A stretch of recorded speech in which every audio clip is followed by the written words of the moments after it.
Bueno, pues vamos a iniciar la última unidad, el último tema del curso, que sería, como veis, la transición democrática. El periodo de la transición democrática sería el que se extiende desde la muerte del dictador, os recuerdo, el 20 de noviembre de 1975, hasta la consolidación del actual sistema democrático español, periodo que podríamos considerar que finalizaría con la aprobación de la Constitución en diciembre de 1978, pero que realmente conviene extenderlo hasta principios de los años 80, hasta el triunfo en 1982 en las elecciones de ese año del Partido Socialista Obrero Español, porque digamos que hasta ese momento, incluso después de aprobada la Constitución, pues existía una cierta incertidumbre sobre la solidez del nuevo sistema político y un miedo a que de alguna manera el proceso pudiera revertirse, pudiera haber una involución, es decir, una vuelta atrás y pudiera pues producirse algún tipo de golpe militar que bueno, pues recuperara un cierto sistema político autoritario. Como vamos a ver, este miedo al golpe de Estado militar pues va a ser una de las constantes de este periodo y que lo va a condicionar de manera importante. Bueno, muerto Franco, continúa siendo presidente del gobierno Arias Navarro sin que se produzcan ningunos cambios, digamos, sustanciales en el gobierno. Se recupera en cierto modo algo de lo que había sido ese espíritu del 12 de febrero, pero bueno, pues una, digamos, política de reforma prácticamente inexistente o nula, y eso va a determinar que bueno, pues el rey y sus colaboradores presionen a Arias Navarro para que dimita, y con la intervención de Torcuato Fernández Miranda, que había sido, entre otras cosas, profesor del propio Juan Carlos, pues va a conseguir que se introduzca en la terna para ser nombrado como presidente del gobierno a Adolfo Suárez, que era un político joven, que había hecho su carrera dentro de lo que era el franquismo, es decir, tenía un pasado claramente franquista, pero repito, era un político joven, más o menos de la misma edad del rey Juan Carlos, y que bueno, pues podía jugar un papel, digamos, distinto, ¿no? He hablado de una terna porque el procedimiento establecido para que el rey nombrara presidente del gobierno, pues había una institución que era el Consejo del Reino, que tenía que proponer tres nombres, es decir, tres propuestas, o una propuesta de tres personas diferentes, entre las cuales el rey nombraría al presidente del gobierno. Bueno, pues en esa terna aparecerá Adolfo Suárez, que era, digamos, la apuesta principal de Torcuato Fernández Miranda, que tenía una gran influencia sobre el rey, y pues efectivamente será nombrado presidente del gobierno, iniciándose pues ese proceso de transición o ese camino hacia el nuevo sistema democrático. Como ya hemos comentado, había diferentes, hemos comentado en el final del franquismo, en el ocaso del franquismo, pues se van a dar diferentes propuestas, diferentes planteamientos de cómo encarar este proceso de transición. Por un lado tenemos lo que llamamos el búnker que serían todos aquellos que querían el mantenimiento del régimen de la misma manera que venía existiendo, es decir, no experimentar cambios sustanciales, salvo lógicamente está el inevitable de la sustitución de Franco por el rey Juan Carlos. Es lo que se conoce, como digo, como el búnker, por esa resistencia y esa, bueno, pues posición infranqueable, impenetrable de mantenimiento a ultranza del sistema político franquista, de la dictadura del general Franco. En el polo opuesto están quienes defienden la ruptura política. La Plata Junta, recordáis, que se formó a partir de Plataforma de Convergencia Democrática y de Convergencia Democrática, es decir, se crea, y de la Junta Democrática, perdón, se crea la Plata Junta, que agrupa a numerosas agrupaciones, partidos de izquierda, Partido Comunista de España, Partido Socialista Obrero Español y otros muchos partidos políticos de lo que entonces se llamaba a la izquierda del Partido Comunista de España o de extrema izquierda, junto con otros personajes políticos o grupos políticos no marxistas y todos ellos abogan por la ruptura política. ¿Qué significaba la ruptura política? Pues romper con el régimen de Franco, romper con la dictadura franquista y construir un nuevo sistema político democrático. Frente a estas dos posturas emerge la propuesta que va a encabezar Adolfo Suárez de la reforma política. La reforma política, como pues su nombre nos da a entender, lo que pretende es, partiendo del sistema político franquista, realizar una reforma que en última instancia será una reforma muy en profundidad, de tal manera que dé lugar, o que dará lugar a un sistema político absolutamente diferente del franquista y pues un sistema político democrático.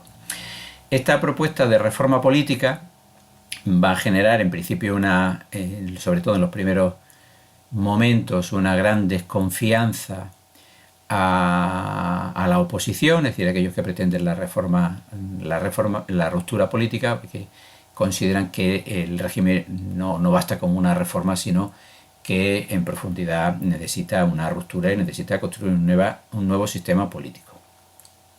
Es verdad que posteriormente, pues buena parte de estos partidos que se integraron en la Plata Junta, y desde luego los partidos de izquierdas más importantes como el PSOE y el Partido Comunista de España, se van a integrar, digamos, en esa propuesta de reforma, van a apoyar la reforma política, y es verdad también que esta reforma política, como estamos diciendo, pues da lugar a un sistema político absolutamente diferente del franquista. No es una reforma, sino es, en el fondo, se convierte en una ruptura porque construye un nuevo sistema político, pero es verdad que ese sistema político va a contar con una serie de condicionantes, con una serie de líneas rojas que la reforma no va a saltar y que va, como digo, a condicionar el nuevo sistema político.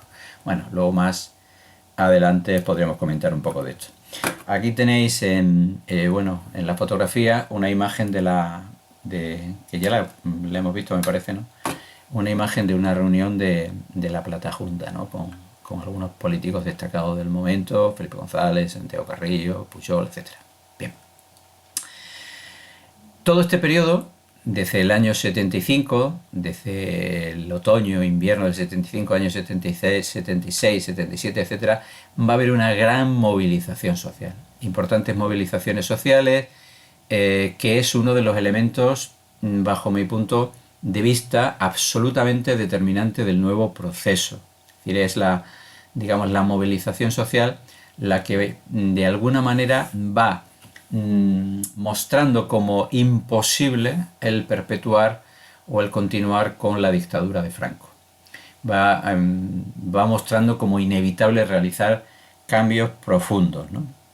Estas movilizaciones sociales, en los primeros momentos sobre todo, pues van a sufrir una fuerte represión, que es lo que caracterizaba al régimen de Franco. Entonces va a haber muertos en movilizaciones, en huelgas, y también se van a integrar en esta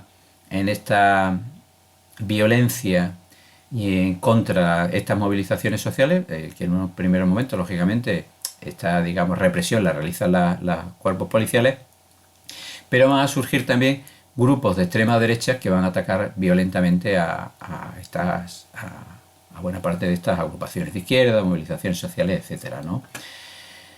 Es destacable, por ejemplo, dentro de esa actuación de grupos de extrema derecha, el asesinato de abogados laboralistas que tendrá lugar en enero de 1977 en un despacho en Madrid, en la calle Atocha, y pues en la cual mueren varios abogados asesinados, todos ellos vinculados al Partido Comunista de una manera más o menos directa, Partido Comunista de España, y el entierro de estos abogados va a dar lugar a unas movilizaciones en todo el país En Madrid, pues miles de personas secundan el recorrido de los féretros en absoluto silencio y, bueno, pues controlado, perfectamente organizado por un servicio de orden organizado, como digo, por el Partido Comunista de España. Antes, en el año 76, pues había habido otros hechos violentos, como habían tenido lugar, por ejemplo, en Navarra, como los hechos de Montejurra, que bueno, no vamos a entrar en ellos.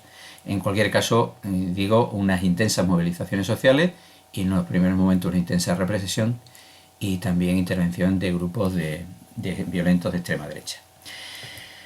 Nombrado Adolfo Suárez presidente del gobierno, se va a comenzar a elaborar la ley para la reforma política, que era la ley que debía desmontar el sistema político franquista y permitir el avance hacia el sistema democrático. Esta era, digamos, la idea de Torcuato Fernández Miranda, que hablaba de ir de la ley a la ley, es decir, que, digamos, de alguna manera, la supresión, el desmantelamiento del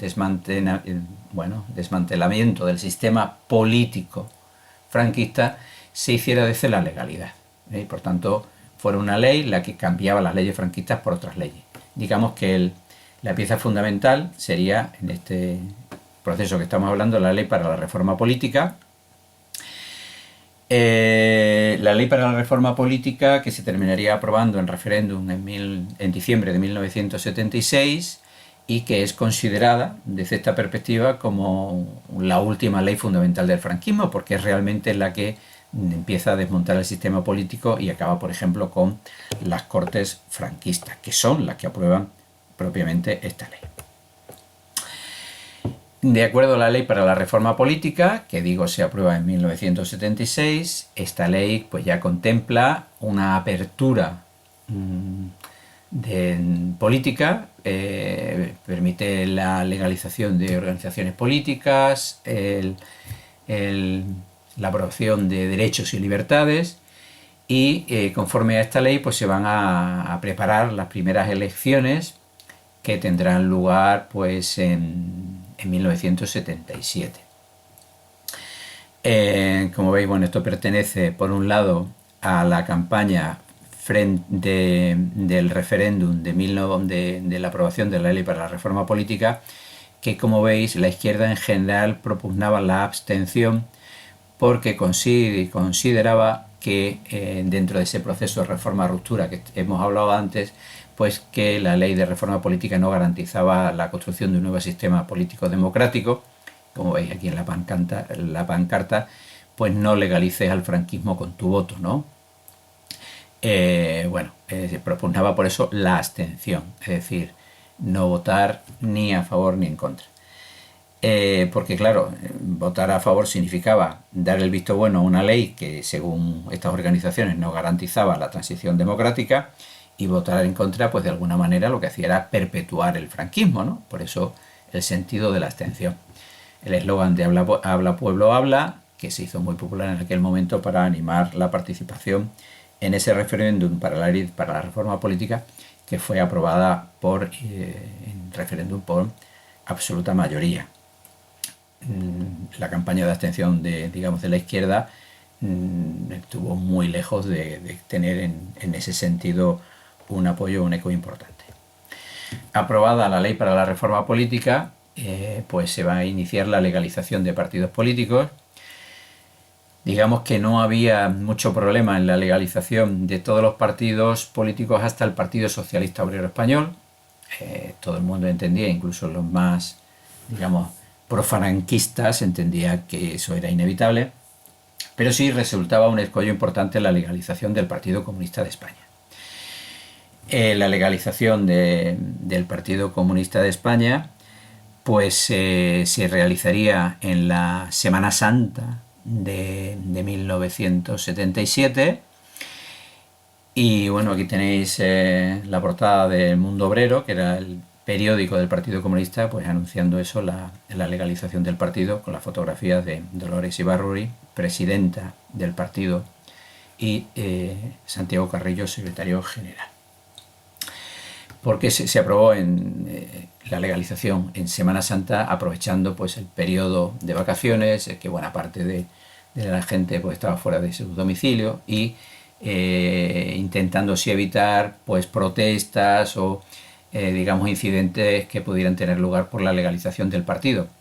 Porque, como decía antes, uno de los condicionantes de todo este proceso de transición es el miedo al golpe de Estado. Es decir, todos los pasos que se estaban dando, de alguna manera, debían ser lo suficientemente cautelosos como para que no enfadara más de la cuenta, sobre todo al ejército, a los sectores franquistas más recalcitrantes y particularmente al ejército. El ejército en buena parte franquista, a pesar de que existía la UMD de militares demócratas, pero buena parte del ejército era muy franquista, con conexiones muy directas con los más ortodoxos elementos del franquismo, y se tenía miedo, esto fue, insisto, algo permanente durante todo este periodo, de que el ejército pudiera interrumpir el proceso mediante un golpe de Estado y, bueno, pues volver hacia una dictadura de tipo militar, ¿no?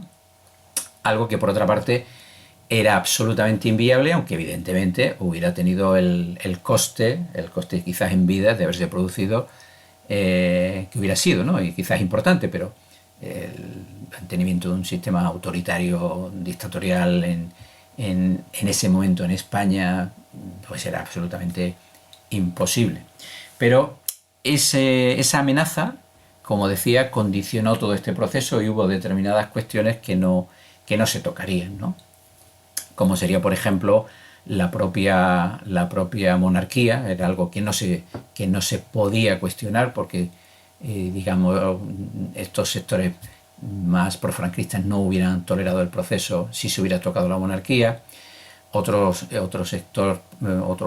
cuestiones que, por ejemplo, no se llegaron a tocar fueron los privilegios tradicionales de la Iglesia, que evidentemente fueron recortados, pero se siguió manteniendo una serie de ventajas de todo tipo, ¿no? Hacia la Iglesia. Otras cuestiones que no se tocaron fue, de alguna manera, la reparación de los crímenes o de las injusticias cometidos a lo largo del régimen franquista. Y en parte, bueno, pues la ley de amnistía sirvió para eso. La amnistía es cuando bueno, se entiende que alguien que ha cometido un delito realmente no lo ha cometido. Es distinto al indulto. El indulto supone el perdón de un delito cometido. La amnistía significa el reconocimiento de que en realidad no se ha cometido ningún delito. Claro, esto cuando ocurre, pues cuando se ha condenado por determinadas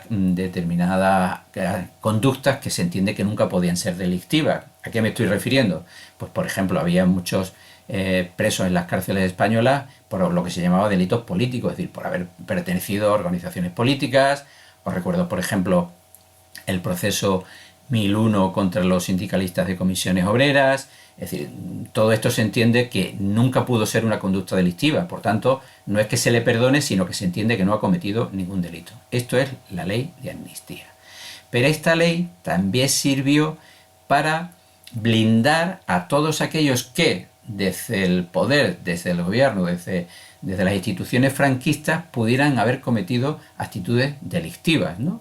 Supongo que habréis oído hablar recientemente, por ejemplo, de la situación del policía conocido en aquella época como Billy el Niño, que había sido un torturador había torturado de manera clara y evidente en las comisarías de Madrid hacia presos políticos, y que, sin embargo, al amparo de esta ley, pues no se le juzga, ¿no? Y como ello, eso es un ejemplo más de no haber en ningún momento haber hecho reparación o haber intentado, digamos, realizar un acto de desagravio hacia todos aquellos que habían sido perseguidos por la dictadura del régimen.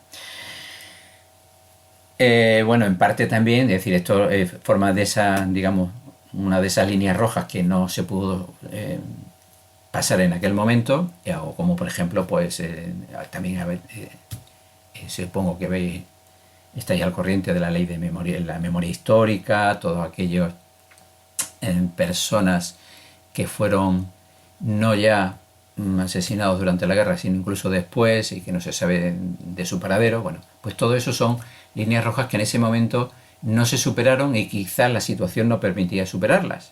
He hablado de la propia cuestionamiento de la monarquía como sistema político, de la situación de la Iglesia, de la reparación de los crímenes cometidos por la dictadura de Franco. Bueno, pues todas esas cuestiones en aquel momento parece que no se pudieron superar. Otra cosa es que al año que estamos, 2020, pues tampoco se hayan planteado. Bueno, las elecciones de 1977 se celebraron el 15 de junio. Son unas elecciones que se pueden considerar plenamente democráticas. Es verdad que en este Parlamento que veis aquí, pues en el Senado, esta es la constitución, la configuración del Congreso, porque se establecía un Parlamento bicameral.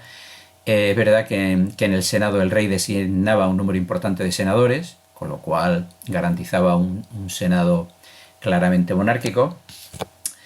Pero bueno, es verdad también que no todos los partidos políticos fueron legalizados. Digamos que el último hacia la izquierda que se legalizó fue el Partido Comunista, pero fueron unas elecciones que podemos considerar plenamente democráticas, donde veis que triunfó la UCD, que era un conglomerado de partidos que se había creado un poco a la sombra de la figura de Adolfo Suárez como presidente del gobierno, que es quien gana las elecciones, no consigue mayoría absoluta, después el Partido Socialista, después el Partido Comunista, después Alianza Popular, que será el germen del actual Partido Popular, y que también era un conglomerado de partidos en que la figura más destacada era Manuel Fraga Iribarne, que había evidentemente, bueno, buena parte de todas estas personas del Partido Popular y de la OCDE provenían del franquismo. Y bueno, pues Manuel Fraga Iribarne lo último que había sido era ministro con Carlos Arias Navarro, es decir, que lo tenía bastante reciente. Como veis en el mapa, pues en casi todas las provincias, que es la circunscripción electoral, triunfa la UCD, que es el color azul. En estas, veis fundamentalmente Andalucía, triunfa el Partido Socialista, y en estas son los partidos nacionalistas vascos y catalanes. Bueno, ese Parlamento va a aprobar la Constitución, que se aprobará definitivamente en referéndum en 1978. Como veis, la Constitución, bueno, pues contempla un Parlamento, empezando por el Poder Legislativo, un Parlamento bicameral. Las Cortes van a ser el órgano representativo de la ciudadanía, porque a partir de este momento ya sí que el Senado es plenamente electivo. Es por tanto, insisto, la institución que representa a los ciudadanos, ostenta el poder legislativo y controla al gobierno, ¿no? Es decir, que cumple esos tres requisitos fundamentales que decimos de un parlamento en una sociedad democrática: órgano representativo de la ciudadanía, ostenta el poder legislativo y controla al gobierno. Una vez que se aprueben los estatutos de autonomía, el Senado va a tener miembros electivos, es decir, que se eligen en las elecciones, ¿no? Y luego va a tener otros representantes que son elegidos por los parlamentos de las comunidades autónomas. Es decir, que hay dos tipos de representantes. En cuanto al poder ejecutivo, bueno, por supuesto la jefatura de Estado lo ostenta el rey, es una monarquía parlamentaria.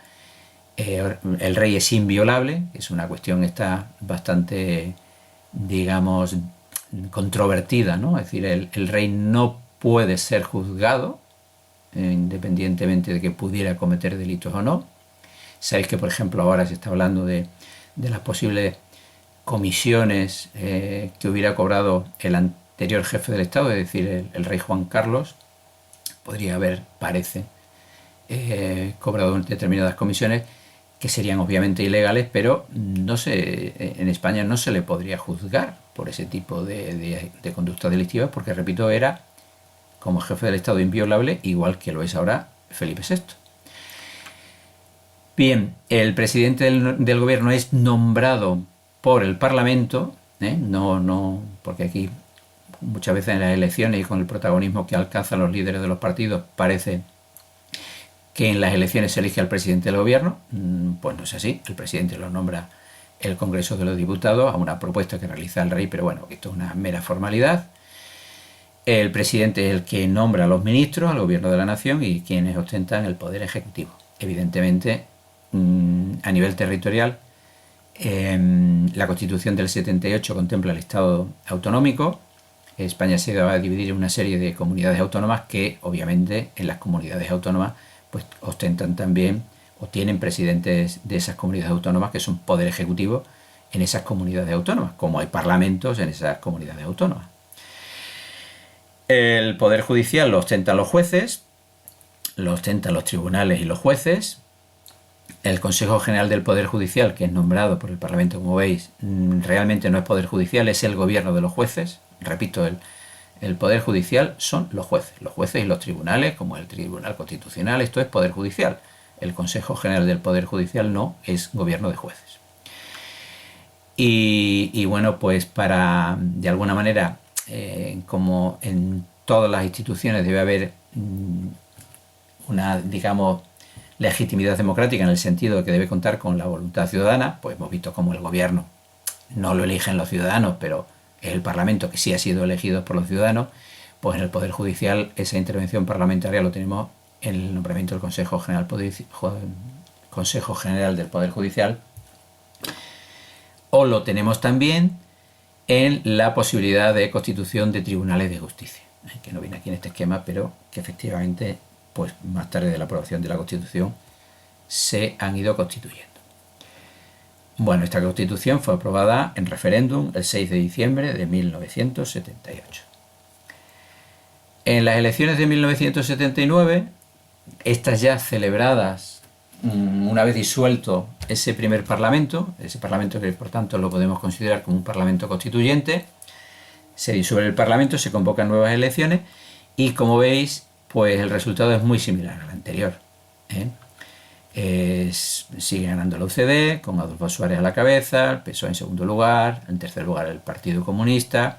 Ahora Alianza Popular se ha convertido en coalición democrática, pero bueno, es lo mismo de antes, y bueno, pues otra serie de partidos, nacionalistas, etc. Y como veis, los resultados también en España son muy similares por provincia. Simplemente en las provincias catalanas ahora ya también ha triunfado el Partido Socialista Obrero Español. Bueno, como decía antes, la Constitución contempla el establecimiento de un Estado democrático. Democrático sí, pero además democrático, autonómico. Por tanto, España no es un Estado unitario, tampoco es un Estado federal, sino que se pueden constituir comunidades autónomas, como así se irán constituyendo. Es también otro de los, digamos, condicionantes de este proceso de transición de los franquistas y del peso del ejército, la propia configuración del Estado autonómico. Evidentemente existía una presión importante por algunos territorios, principalmente Cataluña y País Vasco, por el establecimiento de algún sistema de autogobierno, pero no era una necesidad tan sentida por otros territorios. Pero de alguna manera la concesión de autonomía a todas las regiones de España era una manera de quitar hierro, de quitar peso, de diluir esa, digamos, autogobierno que pudieran tener catalanes y vascos. Y por eso se establece los sistemas autonómicos a toda España. Es lo que se conoció en aquel momento de elaboración de la Constitución como café para todos, ¿no? Sí que se van a establecer diferencias entre las diferentes autonomías. Bueno, antes de la aprobación de los estatutos de autonomía, se van a ir constituyendo desde 1977 ya algunos sistemas preautonómicos, empezando por evidentemente por los que tienen un mayor peso, Cataluña, País Vasco, etcétera, pero se van a ir extendiendo estas preautonomías un poco a lo largo de los años a todos los territorios. Y como digo, se establecen dos sistemas para el acceso a la autonomía. Uno es a través del artículo 151 de la Constitución, que prevé el acceso de manera más rápida y con más competencia. Este camino está reservado para lo que se consideran comunidades históricas, que son Cataluña, País Vasco y Galicia. Pero también se contempla la posibilidad que el resto de comunidades puedan acceder a través de una vía, digamos, de esta vía del 151, siempre y cuando cumplan, bueno, lo soliciten así y además cumplan el requisito de que el referéndum celebrado en todas y cada una de las provincias que constituyen la autonomía lo aprueben. El único caso que accede a esta autonomía o mediante este procedimiento la autonomía es Andalucía, aunque no llega a cumplir todos los requisitos, porque hay una provincia, que es Almería, que no llega a aprobar el procedimiento, pero aún así se le permite acceder por la vía del 151. El resto de comunidades autónomas lo harán por el artículo 143, que, como es el caso de Extremadura, que, bueno, pues que supone un camino más lento y con menos competencia, aunque con el paso de los años, pues, y han pasado muchos, el nivel competencial entre las autonomías se va aproximando mucho, ¿no? Una de las últimas, bueno, a partir de la aprobación de la Constitución del 78 ya se empiezan a elaborar los estatutos de autonomía y se empiezan a establecer los primeros sistemas autonómicos, y ese proceso termina en el año 83, siendo Extremadura, creo, la última de las autonomías, de las comunidades que tienen estatuto de autonomía. Las ciudades autónomas de Melilla y Ceuta pues sí que accederán más tarde, pero las comunidades autónomas, es decir, el mapa autonómico actual está cerrado ya en el año 1983.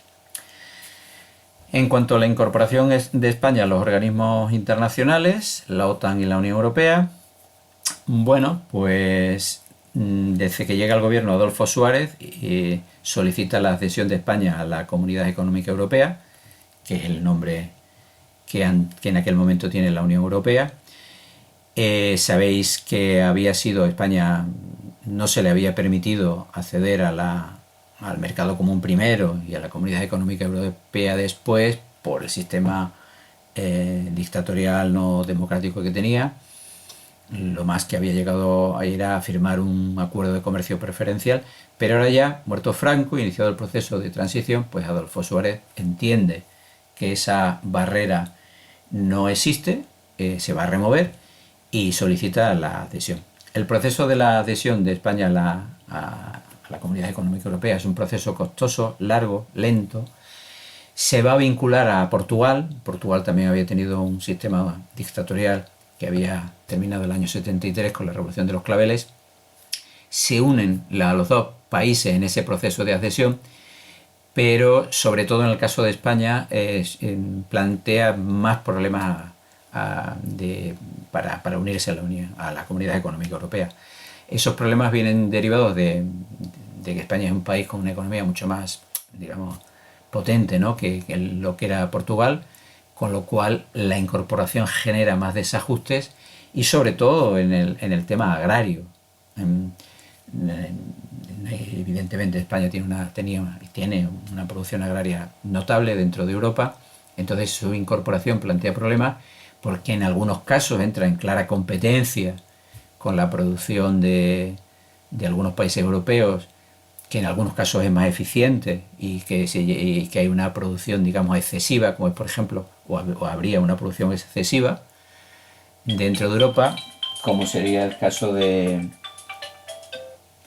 el caso de la producción láctea, ¿no? Entonces España tiene que reducir su producción láctea, y en cualquier caso no hay que olvidar que la agricultura dentro de lo que es la Unión Europea, pues dentro de lo que es la Unión Europea, pues es una agricultura que está subvencionada, ¿no? Entonces eso tiene un coste económico que lógicamente la Unión Europea lo tiene que plantear. En cualquier caso, se culmina la adhesión a Europa en el 1 de enero de 1986. Los acuerdos se habían ya firmado en junio del año 85, de 1985, por la mañana en Lisboa y por la tarde en Madrid, y la adhesión efectiva de España a la Comunidad Económica Europea se realiza con fecha del 1 de enero de 1986. En cuanto a la entrada de la OTAN, así como la entrada a los organismos o instituciones europeas cuenta con el apoyo de todas las organizaciones políticas, no es el caso de la OTAN. En el caso de la OTAN existe en principio una clara oposición de los grupos de izquierda. Cuando Adolfo Suárez, que deja de contar en gran medida con el apoyo hay un proceso de división dentro de la Unión de Centro Democrático de su partido, iba a dimitir y es nombrado presidente del gobierno Leopoldo Calvo Sotelo, y él va a ser quien dé el paso definitivo para que España entre en la OTAN. Con un apoyo, el Partido Socialista va a pedir que se realice un referéndum, y no es así. Entra simplemente con un acuerdo del Parlamento, con una mayoría del Parlamento, y bueno, pues digamos que los grupos de izquierda, ¿no?, y el Partido Socialista como mayoritario pues se mostrará claramente contrario, pero lo cierto es que España entra en la OTAN. Cuando se celebren las elecciones de 1982, en la campaña electoral del Partido Socialista prometerá un referéndum para replantear el tema de la OTAN. Y bueno, dirá que para salir de la OTAN. Realmente será para replantearlo, y cuando se celebre este referéndum, durante la legislatura la primera legislatura del Partido Socialista Obrero Español y de Felipe González como presidente del gobierno, pues el Partido Socialista va a cambiar y va en ese referéndum a pedir la permanencia de España en la OTAN. Y a pesar de que todas las encuestas en un primer momento dan como triunfador el no, es decir, la salida, por tanto, de España de la OTAN, sin embargo, al final el gobierno conseguirá cambiar el resultado, es decir, conseguirá con la campaña que el sí, es decir, la permanencia de España en la OTAN, se apruebe.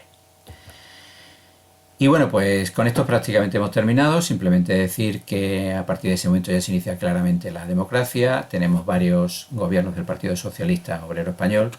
Hay que decir que en estas elecciones de 1982, aquí sí me voy a centrar un poquito más, pues el eslogan de campaña es por el cambio. Supondrá las elecciones del 82 un triunfo aplastante del Partido Socialista Obrero Español. La UCD, que como he dicho antes, había sufrido una serie de divisiones internas, pues sufre un debacle absoluto. Y bueno, pues el Partido Socialista Obrero Español consigue una mayoría absoluta con más de 200 diputados. Os recuerdo que la mayoría absoluta está en 176. Y bueno, pues esta primera legislatura, pues de muchos cambios, como el eslogan de la campaña por el cambio significaba. Algunos cambios evidentemente defraudaron, o algunas cuestiones que no cambiaron defraudaron a los sectores más progresistas, pero hubo cambios importantes. Uno de ellos es la absoluta consolidación del proceso de transición, es decir, el ejército, que por primera vez cuenta con un ministro no militar, pues va a ocupar el espacio natural que le corresponde, que es el de los cuarteles y no el de la política. Desaparece, por tanto, ese miedo o riesgo al golpe de Estado. Por eso decía que quizá verdaderamente el proceso de transición termine aquí, no con la aprobación de la Constitución, sino aquí, que es cuando ya el sistema político está absolutamente firme y consolidado. Se produce esa incorporación, consolidación también de la permanencia en la OTAN, en buena parte también debido a la presión de Estados Unidos, ¿no? Se produce el inicio de una reforma educativa, puesto que la ley realmente va a llevar un proceso muy largo y va a tardar todavía tiempo en aprobarse. Una reconversión industrial, que significa, bueno, pues la desaparición de aquellas actividades industriales que no eran rentables, lo cual genera, lógicamente, tiene un efecto social importante en algunas zonas del territorio español. Y bueno, pues esta es la primera legislatura. Aquí tenemos los resultados, como veis, el triunfo aplastante de lo que es el Partido Socialista Obrero Español, como triunfo en casi todas las provincias de España, etc. Luego va a haber otras 3 legislaturas seguidas del Partido Socialista Obrero Español con Felipe González a la cabeza. En algunos casos, bueno, pues ya con cierto agotamiento, aparecen algunos casos de corrupción, la creación de los grupos terroristas del GAL contra ETA, ¿no?, que se supone que es cuenta con el beneplácito del Estado. Y bueno, pues lo que evidentemente algo absolutamente inadmisible. El proceso de recesión económica llevará al triunfo del Partido Popular con 2 legislaturas. Y bueno, pues esto ya, si queréis, le echéis un vistazo, porque nada más vamos a comentar. Bueno, pues con esto terminamos el curso.